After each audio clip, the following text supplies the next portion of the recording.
Oh, I woke up excited about my morning this morning and to get to introduce you all to Allison Jackson, because guess what we're talking about today? How to slay any goal using accountability. You are speaking my language. Welcome, Allison.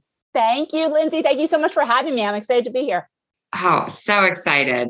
So just start from the very beginning, where you came into your passion, what career has looked like for you. Give Yeah, it all to us. I'll give it all. I'll give you a 3,000 foot view.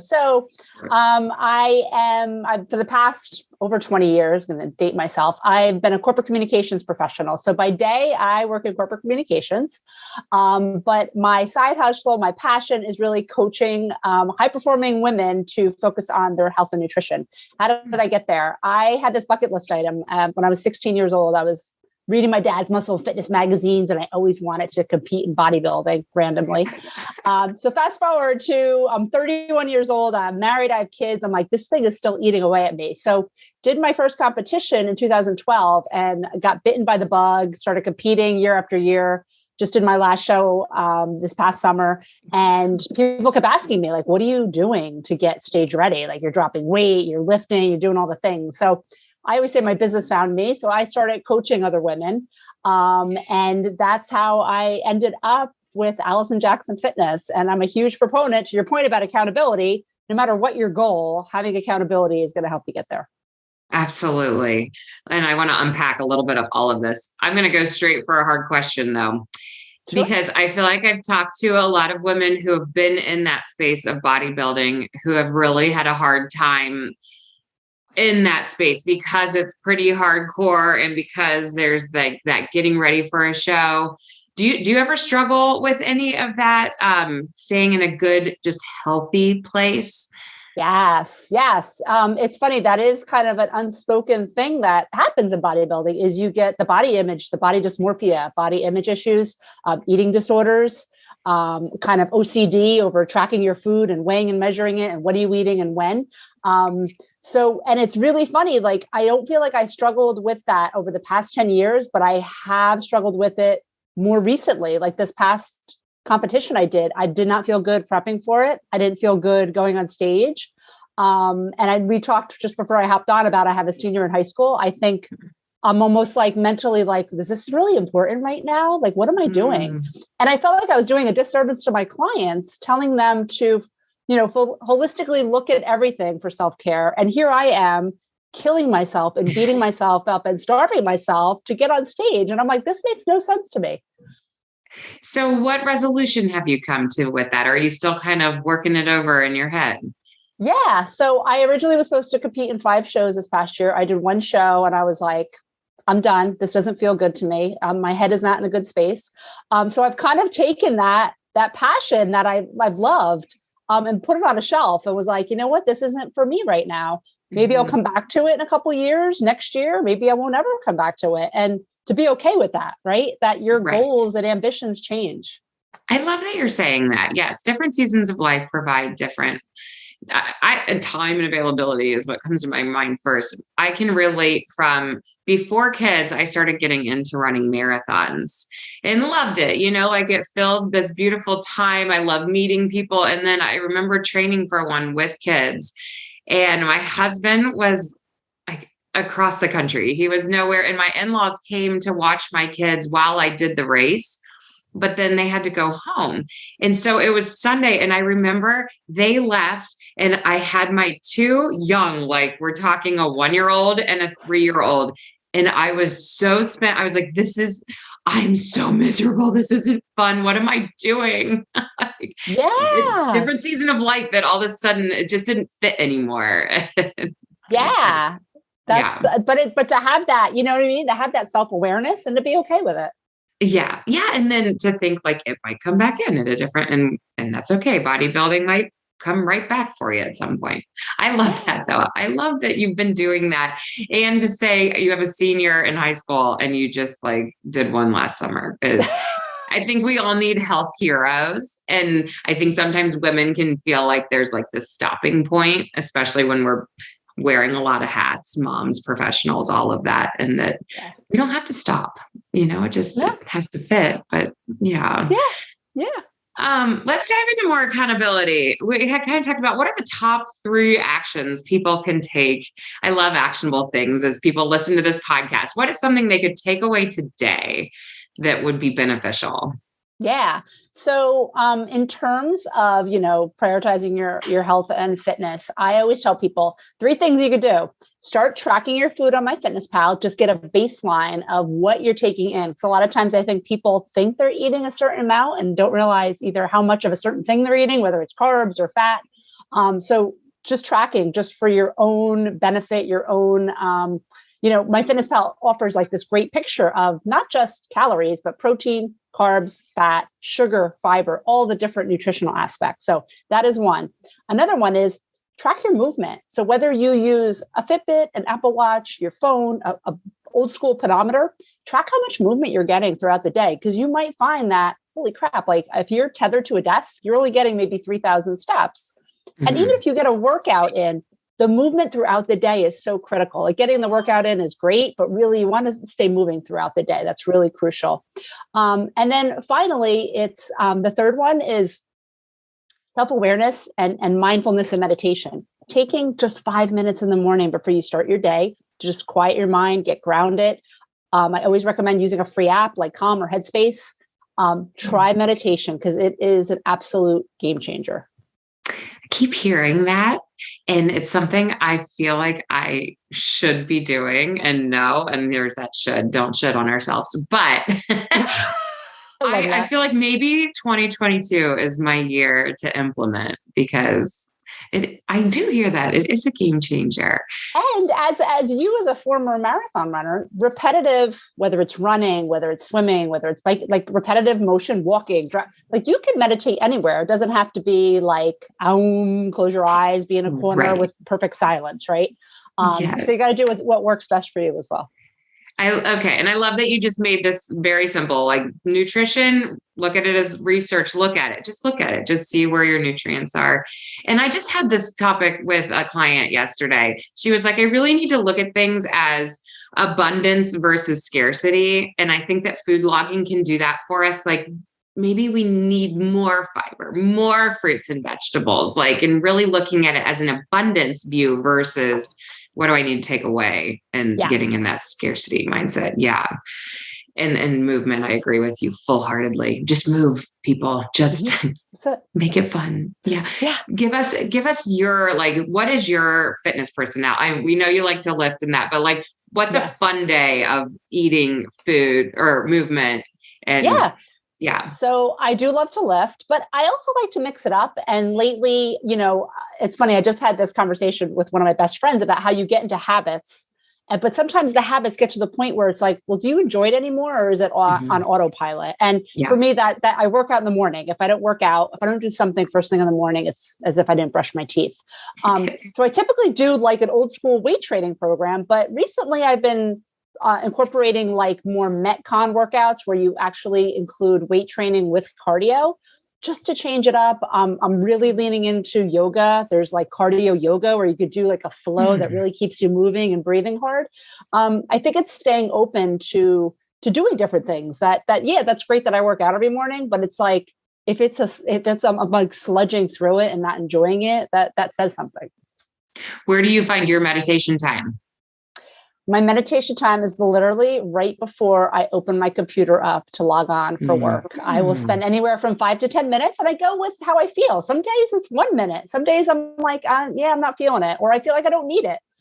Some days it's like, okay, can I get 15 minutes in? And I will either do a guided meditation on a theme like gratitude, surrender, stress relief, gratefulness, or I might just silence. Just let me hear what's going on in my head. Because that's the problem is we don't give ourselves that time and that space to really hear what's going on in our heads because we have so many other voices coming at us, especially with kids and family and work. Yeah, man, that was great permission of it can look like anything. The guided, I think individuals forget that there's guided meditation out there. So you don't have to create it if it scares you, if you have no idea what meditation looks like.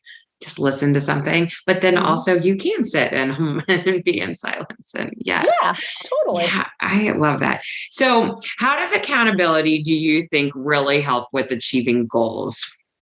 So I am a huge proponent of accountability, and I tell anyone, no matter what your goal, if it's a promotion in your career, starting a business, running a marathon, competing, a coach or get that accountability is going to help fast track that because they know the framework, the process, the methodology. They've been there, they've done it. So I'll use the example of what I use with my clients is we have weekly check-ins. Like you're checking in with me every week. I want to hear like, how is your nutrition compliance? But not only that, like, how's your sleep, your stress, your water intake, your fiber? So it's really having someone that's holding you accountable, right? I don't want to let somebody down. And I do that when I compete. I have a competition coach, because I want someone to check in and what am I doing wrong? Where do I need to kind of tighten things up? So accountability is key no matter what the goal. Do you feel like you have an example for me of a time when you didn't use accountability and like in hindsight, it could have really helped in a process? Yeah. So I tried to do the competition thing without a coach and it was a struggle because I'm trying to figure out, well, am I doing the right workout? Well, am I eating the right proportion of foods? What are my supplements? What are my supplements supposed to be? And then, I had opposing coach. I didn't have opposing coach at first. Well, there's a coach for that. And there's a reason there's a coach for posing because that's part of, what you're doing when you compete. So there definitely is the kind of before and after of competing without a coach and competing with a coach. Let me tell you, you either spend your time or your money, right? You're either going to spend the time to research and figure it out on your own, or you're going to spend the money to have someone help you and really just lock in on it. Yes. Oh, great examples. I did the same thing. And again, back to marathon, I was like, I'm just going to do it by myself. But I signed up for Leukemia Lymphoma Society, that team in training. And finally, my coach called me one day and he goes, Lindsay, are you ever going to show up? And I was like, no, I just wanted to donate. Like, this is in remembrance of my dad. Like, thank you so much for calling. And he was like, hear you. Want to show up just one time?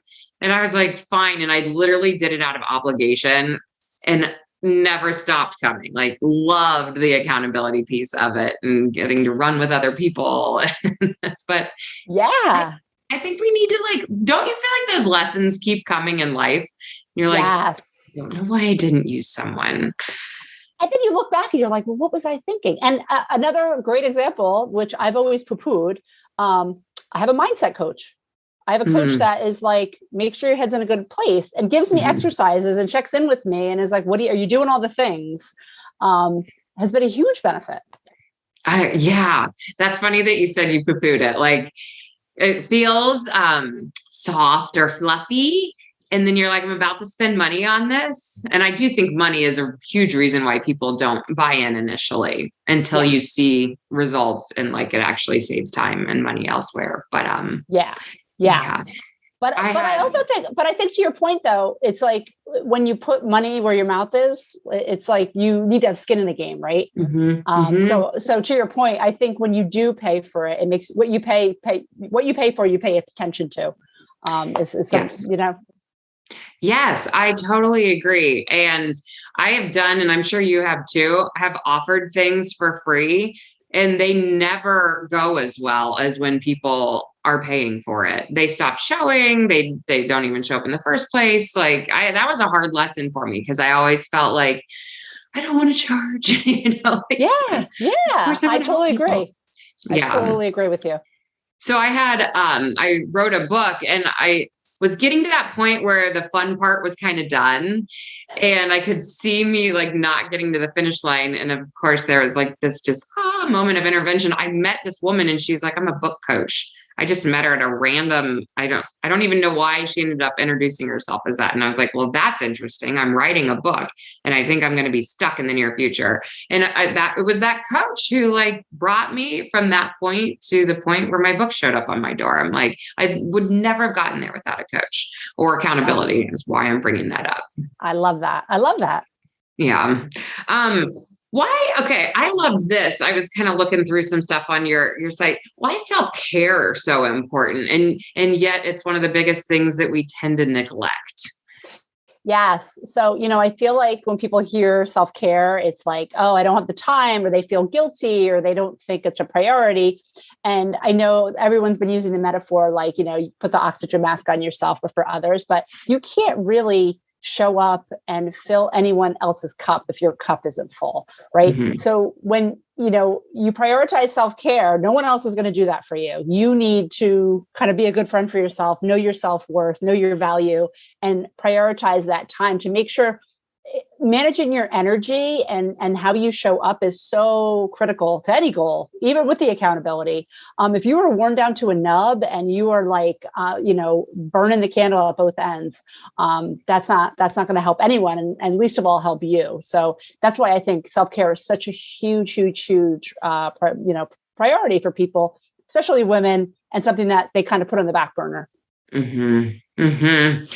Can you give us some client examples and what kind of coaching looks like in that area for you? Yeah. So it's funny. A lot of clients struggle with it. I don't have time to meal prep. I don't have time to work out. I'm stressed out at work. I'm not sleeping.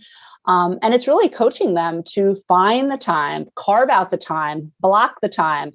I will tell people, put a 15-minute like wellness break in your day just to get up from your computer. Like there is no crime to get up and take a walk and step away. I think everyone feels very tethered. I know I feel that way as well.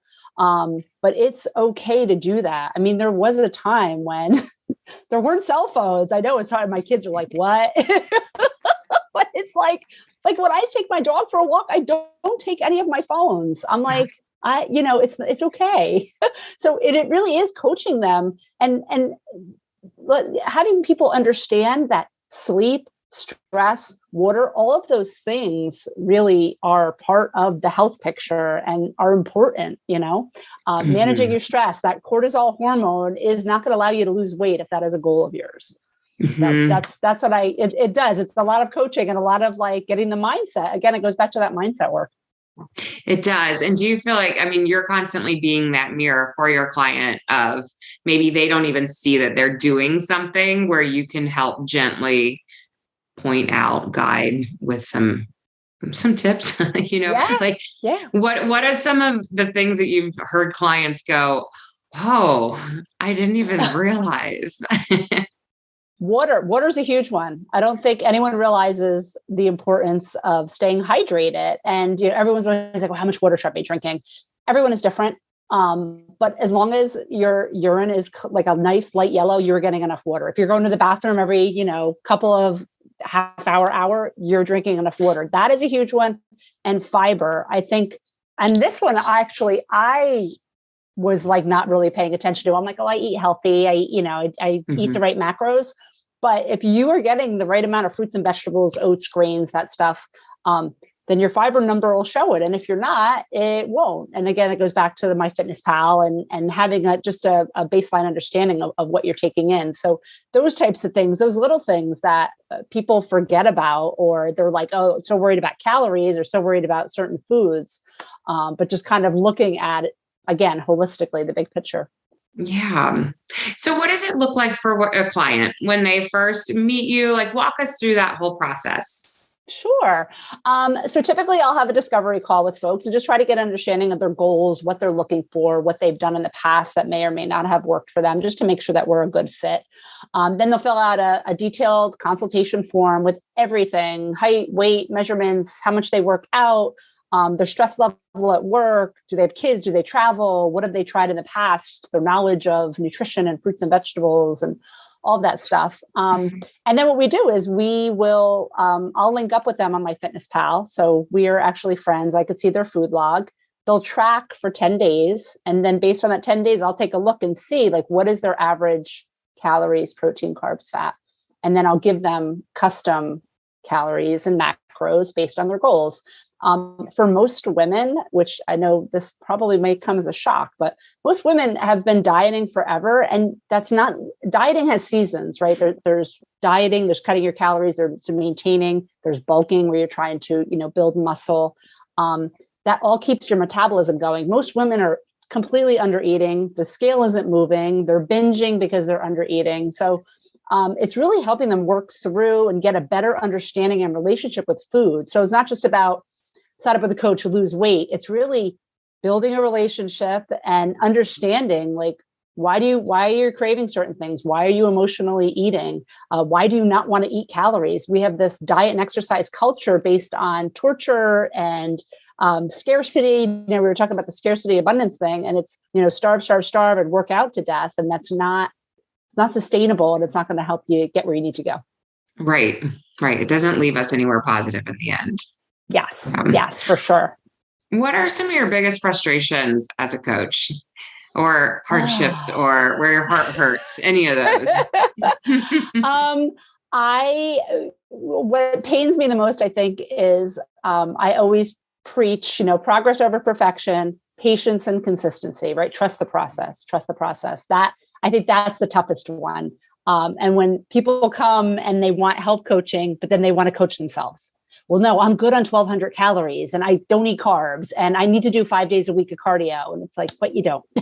So I think, when we initially meet, it's making sure that we are on the same page. Like, you might need to eat more calories and you might gain a little bit of weight before you lose it. So that's where it gets, for me, frustrating when you're trying to help them and you're like, you don't have to starve or don't punish yourself. And, but it's fascinating to see. It's like peeling an onion, right? Just the different layers and different things at work that I think people a lot of times don't realize. Yeah, no, absolutely. And I feel like we're consistently up against, social media right now, even different seasons bring on different ads where it's like these quick results, and it's like, that's not the reality. And people can even know it's not the reality, but it's what they're visually taking in each day. And so our message is the same, but it's not exciting and it's not flashy. Right. Yes, so yes. And I think we'll forever battle that. Yeah. Oh, totally. It's like people come to me like, well, I just want 6-pack abs. And I'm like, well, genetically, some people just aren't meant to have 6-pack abs, no matter how lean you get, but you see that on Instagram or on social media, and that's what you want. Right. Of course. Who doesn't? I know. Tell us about your podcast, Fit to Lead. Yes. So I started my podcast, when the pandemic launched, I launched a book, launched a podcast, because what better time, right? But it is highlighting, how high-performing men and women prioritize their self-care. So it's tips on everything from like life hacks, like some of my favorite questions on the podcast are like, what's your favorite life hack? How do you simplify things? A non-negotiable. And then just different ways that they are getting the right mindset, staying motivated. So yeah, it's been really, really fun to have the podcast. You're amazing. So you have a podcast, you have a full daytime job, I'm hearing, and you're coaching. Where are you? I know. As everybody says, they're like, when do you have time for anything? I'm like, I just don't sleep. It is. It's taken me a long time to learn it, but it's asking for help. I think a lot of times women, especially moms, I could do it all. I'm Superwoman. That it's a sign of weakness to ask for help. It is not. So ask for as much help as you can. Take breaks. And I actually, trying to walk the walk and talk the talk. I'm taking a 2-month sabbatical from work, and everyone's like, "What are you doing? What are you doing? You're going to lean into your business?" But I was like, "No, I'm literally doing nothing. Like, I'm just taking a break. I'm stopping. I'm just getting off the hamster wheel and pressing pause." So that's important.